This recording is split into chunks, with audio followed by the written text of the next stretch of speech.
Hi guys, welcome to session number 15 of Marketing 102. My name is Shankar, and as you know, in this series, we are going through the subject of marketing, which is relevant for class 12 students who will be giving their CBSE examination. So, in this chapter or in this section, we are going to start with yet another important topic of the pricing decisions and what are the factors which influence pricing decision. Now, as we know, all the organization, all the manufacturers, all the producers, all the suppliers, they are not working in isolation. They are working in an environment, and in those environment, there are a lot of factors which influence their pricing decision policies. So, one of those factors they are called the internal factors: cost, objective, top management, product differentiation, marketing mix. These are all the internal factors to an organization. Now, what are the internal factors? What are external factors? We will cover them one by one. And then there are factors which are outside the firm. So economic conditions of the country in which that firm is operating, the suppliers who are supplying it raw material, the competing scenario of that market, the government, demand, buyers, these are all external factors. So these both factors, external and internal environment factors, they influence the pricing decisions of the firm. So let's cover these internal factors and external factors one by one. So first of all, let us understand what internal factors are and why they're called internal. Now, the internal what comes from the fact that these are within the control of the firm to a certain extent. Obviously, no firm can control all the factors 100%. But internal factors are within the grasp of the firm. So, because they are within the grasp of the firm, they can control it. Now, what do we mean by control? By controlling, we simply mean that these factors can be regulated or changed as per the requirement of the firm. Now, firm can manipulate these factors. The firm can increase or decrease this factor to influence their prices. And because these factors are within the firm's grasp, so they play a very important role for the success of the firm's operation. Because when we will study the external factors, we will study that those external factors they cannot be controlled. So how do you counter those external factors? You counter them by tweaking or changing or manipulating the internal factors. So therefore, these internal factors become very important, and they have a great influence on product pricing. We'll see how when we'll cover them one by one. So first internal factors we have is the objective of the firm. So any firm which is operating in a society or in a economy, what is the objective of the firm? To earn revenue, to earn profit, to increase their market share, to have that customer satisfaction. So let's suppose a firm want to maximize their revenue. So how will they maximize their revenue? By selling more quantity. So in that case, what they can do, they can reduce their prices. So once they reduce their prices, they will be able to sell more quantity. Or if the objective of the firm is to maximize the profit, so maximizing your profit can be done by increasing your profit margin. So that means you have to charge greater amount from the supply from the customers when you have the market share. If a firm want to maximize their market share, they want to sell their product at a very competitive price. And if the objective of the firm is the customer satisfaction, so customer satisfaction comes when you provide them more featured products. And generally you find that if a product has more features, then it is of usually of a higher price. Then we have the role of the top management. Now, top management, they are the final authorities which are making that pricing decisions. And whatever these decisions are taken whatever decisions are taken by the top management, they influence the future price and sale of the company. So therefore, the role of top management becomes a very important factor. Now, the marketing manager, who is not a part of top management, but he is assisting the top management, all your directors or your VPs or CEOs. So the marketing manager role is to help these top management to come to a appropriate pricing decisions. Marketing manager will only give pointers to the top management. It is up to the top management to take a final decision about the pricing policies. Then we have cost of the product. Now, obviously, whatever there is a direct relation between the cost and the product. So if you are in using a very high end manufacturing technique, so in that case, your prices will be high because your cost is high. So high cost implies high prices. And whenever the cost of the product is being worked out, so management has to make sure that these costs are realistic and they are according to the current demand and competition of the market. A market where standard goods are very prominently bought. In that standard market, you cannot provide a product which is very high in nature. You won't be able to capture that market. So the pricing policy, when it comes to with respect to the cost of the product, that has to be very realistic. Then we have the product differentiation.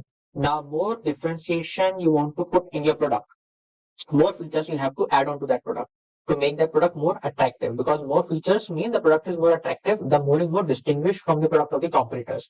So obviously, the more and more feature you will add, it will increase the price. So for example, take the example of two cars. So one car does not have a parking camera or the parking sensor, and other car has the parking camera or the parking sensor. So in that case, the car which has those feature will be expensive car. So more differentiated products you have, the more costlier will be their price. Generally, they will demand a higher price as compared to a product which are very standard in their nature. Then we have the marketing mix. So as we have studied the marketing mix, that is your product, price, place, and promotion. So if we remove the price for a bit, so product, place, and promotion, these are the other element of the marketing mix. So the role of the price is to uh, keep together all the components of the marketing mix. So this price act as a glue which makes sure that whatever cost is being incurred while manufacturing the product or while taking the distribution decisions or that channel decisions or the logistical decisions. So in that case, the pricing should be such that all the expenses which are incurred from manufacturing the product till its marketing, they are all covered in that prices. So you want to cover your expenses and then you want to earn some profit on them. So what kind of marketing mix you are using, what kind of product you are manufacturing, what kind of promotion strategy you are using, or what kind of place strategy you are using, your distribution channel you are choosing. In that case, your price is also influenced by those decisions. Then we have the size of the organization. Now, generally, what happens for big firms who have large scale of operation, they have something called economy of scale. So, what economy of scale does? The goods can be manufactured at a lower cost, and a lower cost will imply that the product can be sold at a cheaper price. If we compare to a small scale farm, now small scale farm do not have those large operations. They are producing in a very limited quantity. So in that case, the cost is generally high. If the cost is high, generally their prices will be high. So therefore, we see large organizations sometimes end up taking the market share of the small organization because those large scale organizations they are able to sell the product at a cheaper cost because they have economy of scale. Then we have the location of the organization. Now, if our organization is primarily working in the urban area, so obviously we will find a little bit expensive product. If the same company is working in a rural area, so we will find those products are at a cheaper cost. So, for example, the shampoo sachets, those 1 rupee or 2 rupee sachets, we generally do not find in the urban area. In urban area or in the departmental store, we find that 200 or 250 ml shampoo bottles. But in the rural area, those 1 rupee or 2 rupee sachets which can be used once, they are more available. So the market scenario or the location of the market, whether it is an urban market or rural market, also influence the price and the product size as well. Then we have the nature of the goods. So generally goods can be of a commercial nature or they could be of a social welfare nature. So if the products are of commercial nature, now those products will be of standard product or they could be a high-end product. So, which we call luxury products like jewelries or expensive perfumes or expensive cars, expensive watches, because the customer of these goods are also high end in nature. So, these luxury goods demand more prices as compared to goods which are there for the social welfare. So, those will have a lower prices. Then we have the promotional program. Again, it is one of the part of the marketing mix. What kind of advertisement expenditure a company is trying to do? What kind of promotional program? Who are the celebrities they are going to hire as a brand ambassador? They also influence the price. If a company has a huge promotional strategy, if a company wants to promote their product in all the market of India, in that case, obviously the cost of promotion will be high. That will lead ultimately it will lead to higher price of the product. So these are the internal factors. Now let us move toward the external factors. Now why these are called external? Because they are beyond the control of the firm. So the factors which are within the control of the firm, they are the internal factors. And the factors which are beyond the control of the firm are the external factors. Now because these are external factors, the firm cannot change them. Firm cannot alter them. Firm can only react to them. So these are more of a reactionary factors than manipulating factors. Internal factors could be manipulated. External factors could only be reacted to. So first external factors we have is the demand. Now, what is the demand of the economy or how a demand is identified? So demand depends upon the prospective buyers or their income level or their taste or their preferences or sometimes even the market conditions. So demand could be elastic or inelastic. When we say elastic demand, this means the demand react to the change in prices. And what are inelastic demand? Demand which do not react at all or so much with the change in the prices. So when we talk about the necessities usually have inelastic demand. So for example, salt or water or any utility which you buy, your gas services or your electricity services, they are inelastic demand. Why? Because whatever happens, you have to use this demand because these are necessity goods. And what are elastic demand? Products which usually respond to change in prices. So when a product is responding to change in prices, so in that case, we usually want to change those prices frequently. If they want to increase their sales, they will reduce the prices. If they want to increase their profit, they will increase their prices. Inelastic products usually do not see much changes, and they usually see a very higher prices because the seller knows that the customer will buy this product no matter what, because the demand is inelastic. Customer do not have any other option other than to buy this product. So they even end up buying this product even at a higher prices. Then we have the buyer's behavior. So what kind of buyers we are dealing with also influence our pricing. So if we know that we have a cult of the buyers or buyers which are habitual to our product, in that case we can charge them higher prices because now they are used to our product. So all the new age companies which you see, those aggregators which you see, whether they are the cab aggregators or any grocery services aggregators, these are all technically bet on the habitualness of the buyer. So once you get habitual to the grocery apps, in that case you will see that slowly and gradually they increases the price of their product, because now they know that the customer is habitual to our app. Now even if they want to buy a packet of milk, instead of going to the local market, they will order it through the app.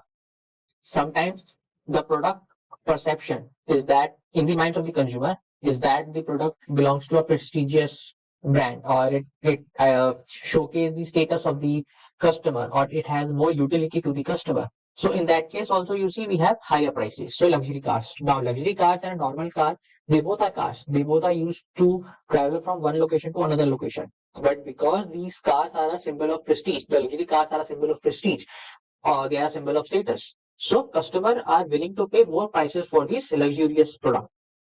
Then we have the competition. Now, obviously, if a market is highly competitive, so you will see a very competitive price as well. Competitive price usually means maximum services at minimum prices. Every firm in this competitive market, they are trying to outsell each other. So there is a price war going on.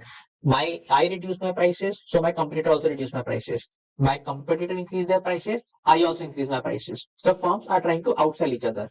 So the idea behind is provide the product at lesser price but better quality. And whichever wins is able to survive and take over the market share of the competitor. Then we have the raw material supplies. I think we have discussed this again and again. If I am using a very good quality raw material, if I am using a raw material which is of very expensive nature, so obviously my prices will be high. So ultimately the price of the raw material is passed on to the customer. If I am using very high end or very sophisticated raw material, so I will charge that price, that extra price from my customer to increasing my prices. Now, supplier also try to take advantage of popular and high selling goods, because supplier also knows that my goods are being used to manufacturing something which are of very high end nature. So ultimately, they also want to tap into this high selling goods demand. So they also increase their prices, which ultimately leads to the increase in the prices. Then we have the economic conditions. Now, whether there is a boom in the economy or when there is slump period. So when there is a boom in the economy, so people have very bullish attitude. When we say bullish attitude, people want to spend more. So if people want to spend more, usually you end up charging them higher prices, because people are willing to buy houses, people are willing to buy cars. So you increase your prices because people have money in their pocket. As compared to a slump period where there is bearish attitude. When we say bearish attitude, we basically mean that customers do not have money. So they are very reluctant to buy high-end goods. So in that case, businesses also charge lower prices, because they know they cannot charge higher prices, because people have very bearish attitude. People do not want to spend more. So in that case, firms also try to sell their product at lower prices. And finally, we have the role of the government, that is the government regulation.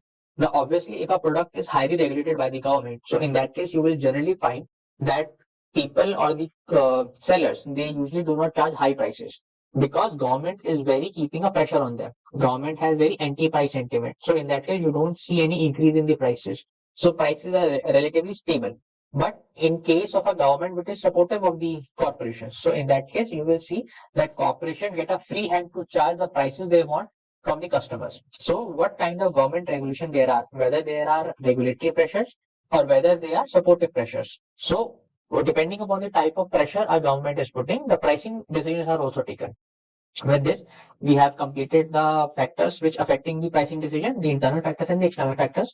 If you like this video, please like, share, and subscribe to my channel. Thank you so much for watching.